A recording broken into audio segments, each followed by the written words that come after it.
ಎಲ್ರಿಗೂ ನಮಸ್ಕಾರ. ನೀವು ನೋಡ್ತಾ ಇದ್ದೀರಾ ಟಿವಿ ವಿಕ್ರಮ. ಸೋಲಾರ್ ಕರ್ಪಿಸುವ ಸ್ಪಾಟ್ಲೈಟ್ ಕಾರ್ಯಕ್ರಮಕ್ಕೆ ಸ್ವಾಗತ. ನಾನು ಮುಮ್ತಾಜ್ ಅಬ್ದುಲ್ ನೆಲ್ಲಡ್ಕ. ವೀಕ್ಷಕರೇ, 10 ಕೆಜಿ ಅಕ್ಕಿ ಬೇಕೋ ಬೇಡವೋ? ತಿಂಗಳಿಗೆ 2000 ಬೇಕೋ ಬೇಡವೋ? ಫ್ರೀ ಬಸ್ಸು ಬೇಕೋ ಬೇಡವೋ ಅಂತ ಕೇಳಿ ರಾಜ್ಯದ ಜನರ ಕಿವಿಗೆ ಹೂ ಮೇಲೆ ಹೂವನ್ನ ಇಟ್ಟು ಅಧಿಕಾರಕ್ಕೆ ಬಂದು ಈಗ ಅದು ಇಲ್ಲ ಇದು ಇಲ್ಲ ಅನ್ನುವಂಥ ಪರಿಸ್ಥಿತಿ ನಿರ್ಮಾಣ ಆಗಿದೆ. ರಾಜ್ಯದ ಜನ ಕರ್ನಾಟಕ ಕಾಂಗ್ರೆಸ್ ಅನ್ನ ಪ್ರಶ್ನೆ ಮಾಡಿದ್ರೆ ಏನಿಲ್ಲ ನಿಮ್ಮ ನಡುವೆ ಏನಿಲ್ಲ ಅಂತ ಆ ಕಡೆ ಕುರ್ಚಿಯನ್ನ ನೋಡ್ಕೊಂಡು ನೀನೇ ನನಗೆಲ್ಲ ನೀನೆ ಅಂತ ಆ ಕುರ್ಚಿ ಗಟ್ಟಿ ಮಾಡ್ಕೊಳ್ಳೋದ್ರಲ್ಲೇ ಬ್ಯುಸಿ ಆಗಿಬಿಟ್ಟಿದ್ದಾರೆ. ನಾವು ಏನಾಯ್ತು ಇದೇನಾಯ್ತು ವಿಧಿಯಾಟ ಏನಾಯ್ತು ಅಂತ ಬಾಯಿ ಬಡ್ಕೊಳ್ಳೋದು ಬಿಟ್ರೆ ಬೇರೆ ಆಪ್ಷನ್ ಏನು ಕಾಣಿಸ್ತಾ ಇಲ್ಲ. ವೀಕ್ಷಕರ, ಈಗ ಹೇಳಿ, ನುಡಿದಂತೆ ನಡೆದ ಸರ್ಕಾರ ಯಾವುದು? ಕರ್ನಾಟಕ ಕಾಂಗ್ರೆಸ್ ಅನ್ನ ನುಡಿದಂತೆ ನಡೆದ ಸರ್ಕಾರ ಅಂತ ಹೇಳೋದಕ್ಕೆ ಸಾಧ್ಯ ಇದೆಯಾ?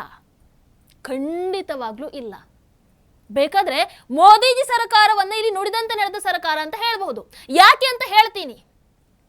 ಗೃಹಲಕ್ಷ್ಮಿಯನ್ನ ನೋಡಿದ್ರೆ ಅದು ಸಿಗ್ತಾ ಇಲ್ಲ. ಗೃಹಲಕ್ಷ್ಮಿ ಹಣ ಸುಳ್ಳು ಹೇಳಿ ಸಿಕ್ಕಾಕೊಂಡ ನಂತರ ಈಗ ಲಕ್ಷ್ಮಿ ಮೇಡಮ್ ಪಾಪ ತಮ್ಮ ತಪ್ಪುಗಳನ್ನ ಮರೆಮಾಚೋದಕ್ಕೆ ಕೊಡ್ತೀನಿ ಇದೇ ವಾರ ಕೊಡ್ತೀನಿ ಅಂತ ಹೇಳ್ತಾ ಇದ್ದಾರೆ.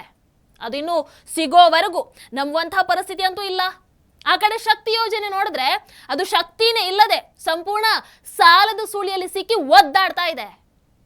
ಈ ಕಡೆ ಅನ್ನಭಾಗ್ಯ ಯೋಜನೆ, ಎಸ್, ಇಲ್ಲಿ ಕೇಂದ್ರ ಸರ್ಕಾರ ನುಡಿದಂತೆ ನಡೆದ ಸರ್ಕಾರ ಅಂತ ಹೇಳ್ತೀನಿ ನಾನು, ರಾಜ್ಯ ಸರ್ಕಾರ ಅಲ್ಲ. ಯಾಕಂದ್ರೆ ಪ್ರತಿ ತಿಂಗಳು 10 ಕೆಜಿ ಅಕ್ಕಿಯನ್ನು ಕೊಡ್ತೀವಿ ಅಂತ ಹೇಳಿ ಅಧಿಕಾರಕ್ಕೆ ಬಂದ್ರ ಈ ಕಡೆ 10 ಕೆಜಿ ಅಕ್ಕಿಯನ್ನು ಕೊಡೋದಕ್ಕಾಗದೆ ಕೇಂದ್ರ ಸರ್ಕಾರದ 5 ಕೆಜಿ ಅಕ್ಕಿ ಅದು ಹೆಂಗೂ ಬರುತ್ತೆ ಬಿಡಿ, ಇನ್ನೂ ಬರ್ತಾನೆ ಇದೆ. ಇವರ 5 ಕೆಜಿ ಅಕ್ಕಿಯನ್ನು ಕೊಡೋದಕ್ಕಾಗದೆ ಆ 5 ಕೆಜಿ ಅಕ್ಕಿಯ ಬದಲು ನಾವು ಹಣವನ್ನ ಹಾಕ್ತೀವಿ ಅಂತ ಬೂಡೆಯನ್ನ ಬಿಟ್ರು. ಈಗ ಅಕ್ಕಿನೂ ಇಲ್ಲ, ಹಣನೂ ಇಲ್ಲ, ಅದು ಇಲ್ಲ ಇದು ಇಲ್ಲ ಅನ್ನುವಂತಹ ಪರಿಸ್ಥಿತಿ ನಿರ್ಮಾಣ ಆಗಿಬಿಟ್ಟಿದೆ. ಕೇಂದ್ರ ಸರ್ಕಾರ ತನ್ನ ಕಡೆಯಿಂದ ಬರಬೇಕಾಗಿರುವಂತಹ ಆ ಅಕ್ಕಿ ಬಡವರಿಗೆ ಉಚಿತ 5 ಕೆಜಿ ಅಕ್ಕಿಯನ್ನು ಕೊಡ್ತಾ ಇದೆ. ಹಾಗಾಗಿ ಕೇಂದ್ರ ಸರ್ಕಾರ ನುಡಿದಂತೆ ನಡೆದ ಸರ್ಕಾರ ಅಂತ ಹೇಳಬಹುದು. ಆದ್ರೆ ಇಲ್ಲಿ ನುಡಿದಂತೆ ನಡೆಯದಂತಹ ಕರ್ನಾಟಕ ಕಾಂಗ್ರೆಸ್ ಸರ್ಕಾರ ಬಡವರ ಕೈಗೆ ಅಕ್ಕಿಯ ಬದಲು ಚಿಪ್ಪು ಕೊಟ್ಟಿದೆ ಅಂತ ಅಂದ್ರೂ ತಪ್ಪಾಗಲ್ಲ.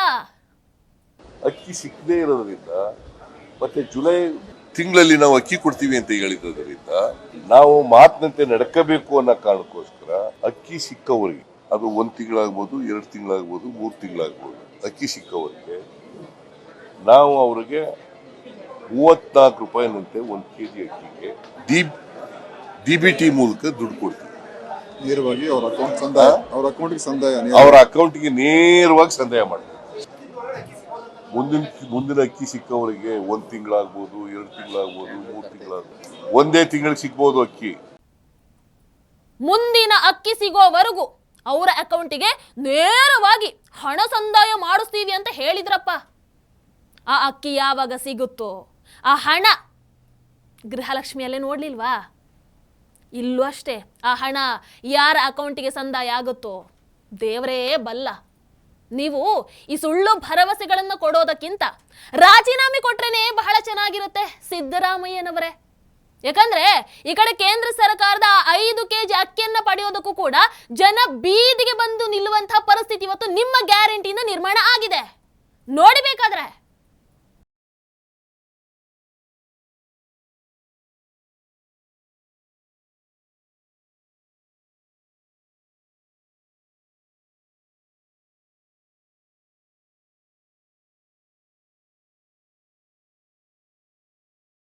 ವೀಕ್ಷಕರ, ಅನ್ನಭಾಗ್ಯ ಯೋಜನೆಯಲ್ಲಿ ನಡೀತಾ ಇರುವಂತಹ ಅಕ್ರಮದ ಬಗ್ಗೆ ಸಿಟಿ ರವಿ ಅವರು ಈ ಹಿಂದೆ ಧ್ವನಿಯನ್ನು ಎತ್ತಿದ್ರು. ಏನ್ ಆರೋಪ ಮಾಡಿದ್ರು ಅಂತ ಹೇಳಿದ್ರೆ, BPL ಅನ್ನಭಾಗ್ಯ ಅಕ್ಕಿಯನ್ನು ಸಂಗ್ರಹ ಮಾಡಿ ಹೊರ ರಾಜ್ಯಗಳಿಗೆ ಮಾರಾಟ ಮಾಡಲಾಗ್ತಾ ಇದೆ. ಇದರ ಬಗ್ಗೆ ಸರ್ಕಾರ ತನಿಖೆಗೆ ಯಾವತ್ತಾದ್ರೂ ಆದೇಶವನ್ನ ಮಾಡಿದ್ಯಾ? ಅಕ್ರಮವಾಗಿ ಸಾಗಾಟ ಆಗ್ತಾ ಇರುವಂತಹ ಎಷ್ಟು ಕ್ವಿಂಟಾಲ್ ಅಕ್ಕಿಯನ್ನ ವಶಪಡಿಸಿಕೊಳ್ಳಲಾಗಿದೆ? ಅಂತ ಅಧಿಕಾರಿಗಳ ವಿರುದ್ಧ ಸರ್ಕಾರ ಏನ್ ಕ್ರಮವನ್ನ ಕೈಗೊಂಡಿದೆ? ಇದಕ್ಕೆ ಕಡಿವಾಣವನ್ನ ಹಾಕೋದಕ್ಕೆ ಸರ್ಕಾರ ಯಾವ ಕ್ರಮವನ್ನ ಕೈಗೊಂಡಿದೆ? ಈ ರೀತಿಯಾಗಿ ಪ್ರಶ್ನೆಯನ್ನು ಎತ್ತಲಾಗಿತ್ತು. ಸದನದಲ್ಲೂ ನಿಂತು ಪ್ರಶ್ನೆಯನ್ನ ಕೇಳಿದ್ರಿ ಈ ವಿಚಾರವಾಗಿ. ಮಾನ್ಯ ಸಭಾಪತಿಗಳೇ, ನಾನು ಕೇಳಿದ ಪ್ರಶ್ನೆ BPL ಪಡಿತದಾರರಿಗೆ ವಿತರಿಸತಕ್ಕಂಥ ಅನ್ನಭಾಗ್ಯ ಅಕ್ಕಿಯನ್ನು ಅಕ್ರಮವಾಗಿ ಸಂಗ್ರಹಣೆ ಮಾಡಿ ಹೊರದೇಶಗಳಿಗೆ, ರಾಜ್ಯಗಳಿಗೆ ಮಾರಾಟ ಮಾಡುತ್ತಿರುವುದು ಸರ್ಕಾರದ ಗಮನಕ್ಕೆ ಬಂದಿದೆಯೇ? ದಾಖಲಾದ ಪ್ರಕರಣದಲ್ಲಿ ಎಷ್ಟು ಕ್ವಿಂಟಾಲ್ ಅಕ್ಕಿಯನ್ನು ವಶಪಡಿಸಿಕೊಳ್ಳಲಾಗಿದೆ, ಎಷ್ಟು ವಾಹನಗಳನ್ನು ಜಪ್ತಿ ಮಾಡಲಾಗಿದೆ ಮತ್ತು ಯಾರ್ಯಾರ ಮೇಲೆ ಮೊಕದ್ದಮೆ ದಾಖಲಿಸಿದಿರಿ? ಅನ್ನಭಾಗ್ಯ ಅಕ್ಕಿ ಅಕ್ರಮ ಸಂಗ್ರಹ ಮತ್ತು ಮಾರಾಟದ ಪ್ರಕರಣದ ತನಿಖೆಗೆ ಸರ್ಕಾರ ಆದೇಶ ನೀಡಿದೆಯೇ? ಈ ಪ್ರಕರಣಗಳಲ್ಲಿ ಎಷ್ಟು ಜನರನ್ನು ಬಂಧಿಸಲಾಗಿದೆ? ಹೂಡಿರುವ ಪ್ರಕರಣಗಳು ಯಾವುವು? ಅಕ್ರಮದಲ್ಲಿ ಸಾಮೀಲಾಗಿರ್ತಕ್ಕಂಥ ಅಧಿಕಾರಿಗಳ ವಿರುದ್ಧ ಕೈಗೊಂಡಿರ್ತಕ್ಕಂಥ ಕ್ರಮ ಏನು? ಅಕ್ರಮ ಅಕ್ಕಿ ಸಾಗಾಣಿಕೆಯ ದಂಧೆಕೋರರಿಂದ ಕೊಲೆಯಾದ ಮತ್ತು ಹಲ್ಲೆಗೊಳಗಾದವರ ವಿವರ ನೀಡುವುದು. ಅಕ್ರಮವಾಗಿ ಪಡಿತರ ಅಕ್ಕಿ ಸಂಗ್ರಹಣೆ ಮತ್ತು ಮಾರಾಟಕ್ಕೆ ಕಡಿವಾಣ ಹಾಕಲು ಸರ್ಕಾರ ಯಾವ ಕ್ರಮ ಕೈಗೊಂಡಿದೆ? ಇವ್ರು ಕೊಟ್ಟಿರೋ ಉತ್ತರ ಗಮನಿಸಿದಾಗ ಅದಕ್ಕೆ ಪೂರಕ ಅನ್ನೋ ಹಾಗೆ ಅನ್ನ ಭಾಗ್ಯದ ಅಕ್ಕಿ ವಿಚಾರವಾಗಿ ಈಗ ಕಾಂಗ್ರೆಸ್ ಮುಖಂಡನ ಮೇಲೆ ದೂರು ದಾಖಲಾಗಿದೆ. ಯಾವ ಅಕ್ಕಿ ಬಡವರ ಹೊಟ್ಟೆಯನ್ನು ತುಂಬಿಸಬೇಕಾಗಿತ್ತೋ ಅದೇ ಅಕ್ಕಿ ದಂಧೆಕೋರರ ಜೇಬನ್ನ ತುಂಬಿಸ್ತಾ ಇದೆ. ಯಲಚೇನಹಳ್ಳಿ ಕಾಂಗ್ರೆಸ್ ಮುಖಂಡ ಅಲೀಂ ಏನ್ ಮಾಡ್ತಾ ಇದ್ದ ಅಂತ ಹೇಳಿದ್ರೆ, BPL ಕಾರ್ಡ್ದಾರರ ಕೈಯಿಂದ ಕಡಿಮೆ ಬೆಲೆಗೆ ಅಕ್ಕಿಯನ್ನು ತಗೊಂಡು ಕಾಳಸಂತೆಯಲ್ಲಿ ಮಾರಾಟ ಮಾಡ್ತಾ ಇದ್ದ. ಈಗ ಅದನ್ನ ಬಯಲಿಗೆಳೆದಿರುವಂತಹ KRS ಮುಖಂಡರಿಗೆ ಅದ ಜೀವ ಬೆದರಿಕೆ ಬೇರೆ ಹಾಕ್ತಾ ಇದ್ದಾನಂತೆ. ಎಲ್ಲಿಗೆ ಹೋಗ್ತಾ ಇದೆ? ಟೆಂಪೋ ಕೂಡ ಸೀಸ್ ಮಾಡಿದ್ರು. ಆ ಸೀಸ್ ಮಾಡಿದಂತಹ ಟೆಂಪೋದಲ್ಲಿ ಸುಮಾರು 45 ಚೀಲ ಅಕ್ಕಿ ಮೂಟೆಗಳು ಪತ್ತೆಯಾಗಿದ್ವಂತೆ. ಅಂದ್ರೆ ಈ ಅನ್ನ ಭಾಗ್ಯ ಯೋಜನೆ ಉದ್ದೇಶ ಏನಾಗಿತ್ತು, ಇವತ್ತು ಅದು ಎಲ್ಲಿಗೆ ಹೋಗಿ ತಲುಪಿದೆ? ಯಾರಿದ್ರ ಬಗ್ಗೆ ಗಮನವನ್ನು ಹರಿಸ್ತಾ ಇದ್ದಾರೆ? ಬಾಯಲ್ಲಿ 10 kg ಅಕ್ಕಿ, ಗೃಹಲಕ್ಷ್ಮಿ ಹಣ, ಶಕ್ತಿ ಯೋಜನೆ, ಯುವ ನಿಧಿ ಎಲ್ಲಿದೆ? ಯಾರಿಗೆ ತಲುಪ್ತಾ ಇದೆ? ಬಾಯಲ್ಲಿ ಹೇಳೋದು ಸುಲಭ. ಏನು ಮಾಡಿದ್ರಿ? ಯಾರಿಗೂ ಯಾವುದು ಕೂಡ ಸಮರ್ಪಕವಾಗಿ ರೀಚ್ ಆಗ್ತಾ ಇಲ್ಲ. ರಾಜ್ಯದ ಜನರೇ ಬಾಯಿ ಬಿಟ್ಟು ಹೇಳ್ತಾ ಇದ್ದಾರೆ. ಕೇಳೋಣ ಅಂತಂದ್ರೆ ಸರ್ಕಾರದಲ್ಲಿ ಯಾರ ಹತ್ರ ಪ್ರಶ್ನೆ ಮಾಡೋದು? ಇದನ್ನ ಯಾರ ಹತ್ರ ಪ್ರಶ್ನೆ ಮಾಡೋದು? ಮುಖ್ಯಮಂತ್ರಿಗಳು ನೋಡಿದ್ರೆ ಕುರ್ಚಿ ಯುದ್ಧದಲ್ಲೇ ಬ್ಯುಸಿ ಆಗಿಬಿಟ್ಟಿದ್ದಾರೆ. ಈ ಕುರ್ಚಿ ಯುದ್ಧವನ್ನ ಮಲ್ಲಿಕಾರ್ಜುನ ಖರ್ಗೆ ಅವರು ನೋಡಿ ನೋಡಿ ಆ ವಿಚಾರವನ್ನ ಕೇಳಿ ಕೇಳಿ ಸುಸ್ತಾಗಿ ಕೊನೆಗೆ ಇದು ಹೈಕಮಾಂಡ್ ಮಟ್ಟದಲ್ಲಿ ಸೃಷ್ಟಿಯಾಗಿರುವಂತಹ ಗೊಂದಲನೇ ಅಲ್ಲ, ರಾಜ್ಯದ ನಾಯಕರೇ ಬಗೆಹರಿಸಿಕೊಳ್ಬೇಕಾಗಿರುವಂತಹ ಗೊಂದಲ ಅಂತ ಡೈರೆಕ್ಟ್ ಆಗಿ ಹೇಳ್ಬಿಟ್ಟಿದ್ದಾರೆ. ಅಂದ್ರೆ CM DCM ಸೃಷ್ಟಿ ಮಾಡಿರುವಂತಹ ಗೊಂದಲ ಇದು, ಇದನ್ನ ಅವರೇ ಸರಿ ಮಾಡ್ಕೊಳ್ಬೇಕು, ಇದಕ್ಕೂ ನಮಗೂ ಸಂಬಂಧನೇ ಇಲ್ಲ ಅನ್ನೋ ರೀತಿಯಲ್ಲಿ ಮಲ್ಲಿಕಾರ್ಜುನ ಖರ್ಗೆ ಅವರು ಈಗ ಹೇಳಿಕೆಯನ್ನು ಕೊಟ್ಟಿದ್ದಾರೆ. ಇದೊಂದು ರೀತಿಯಲ್ಲಿ ಈ CM ಯುದ್ಧಕ್ಕೆ ಮತ್ತೊಂದು ಟ್ವಿಸ್ಟ್ ಕೊಟ್ಟ ಹಾಗೆ ಕಾಣಿಸ್ತಾ ಇದೆ. ಯಾಕಂದ್ರೆ CM DCM ಟ್ವೀಟ್ ವಾರ್ ಮೂಲಕ ಈ CM ಯುದ್ಧಕ್ಕೆ ಅಧಿಕೃತ ಚಾಲನೆ ನೀಡಿದ ಮೇಲೆ ಹೈಕಮಾಂಡ್ ಅವರನ್ನ ಕಾಂಟ್ಯಾಕ್ಟ್ ಮಾಡಿ ಒಂದಷ್ಟು ವಾರ್ನಿಂಗ್ ಅನ್ನ ಕೊಟ್ಟು ಬ್ರೇಕ್ಫಾಸ್ಟ್ ಮೀಟಿಂಗ್ ಮಾಡೋ ಹಾಗೆ ಮಾಡಿದ್ರು. ಆ ಬ್ರೇಕ್ಫಾಸ್ಟ್ ಮೀಟಿಂಗ್ ಆದ ನಂತರ ಅಧಿವೇಶನ ಮುಗಿಯೋವರೆಗೂ ಹಿಂದಿಂದ ಒಂದಷ್ಟು ಡಿನ್ನರ್ ಮೀಟಿಂಗ್ ಅದು ಇದು ಆಗ್ತಾ ಇತ್ತು ಬಿಡಿ. ಅದು ಬಿಟ್ರೆ ಓಪನ್ ಆದ ಯುದ್ಧಕ್ಕೆ ಬ್ರೇಕ್ ಅಂತೂ ಬಿದ್ದಿತ್ತಾ? ಅಫ್ಕೋರ್ಸ್ ಬಿದ್ದಿತ್ತು. ಆದ್ರೆ ಅಧಿವೇಶನ ಆ ಕಡೆ ಮುಗಿತಾ ಇದ್ದ ಹಾಗೇನೆ ಈ ಕಡೆ ಇವರು ಮತ್ತೊಮ್ಮೆ ಬಹಿರಂಗ ಯುದ್ಧವನ್ನ ಘೋಷಣೆ ಮಾಡ್ತಾರೆ.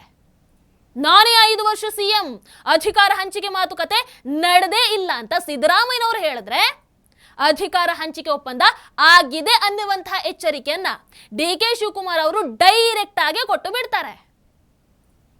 ಇವುಗಳ ಮಧ್ಯದಲ್ಲಿ ಇಲ್ಲಿವರೆಗೂ ಹೈಕಮಾಂಡ್ ಇದೆ, ಹೆಂಗೋ ಅವ್ರು ಮ್ಯಾನೇಜ್ ಮಾಡ್ತಾರೆ, ಬಿಟ್ಟು ಕೊಡಲ್ಲ, ಅವರು ಬ್ಯಾಲೆನ್ಸ್ ಮಾಡ್ತಾರೆ ಅಂತ ಅಂದುಕೊಂಡ್ರೆ ಈಗ ಮಲ್ಲಿಕಾರ್ಜುನ ಖರ್ಗೆ ಅವರ ಆ ಹೇಳಿಕೆಯ ನಂತರ ಯಾಕೋ ಅವರು ಕೂಡ ಈ ವಿಚಾರವಾಗಿ ಕೈ ಚೆಲ್ಲಿದ್ರ ಅನ್ನುವಂತಹ ಗೊಂದಲ ಸೃಷ್ಟಿ ಆಗ್ತಾ ಇದೆ.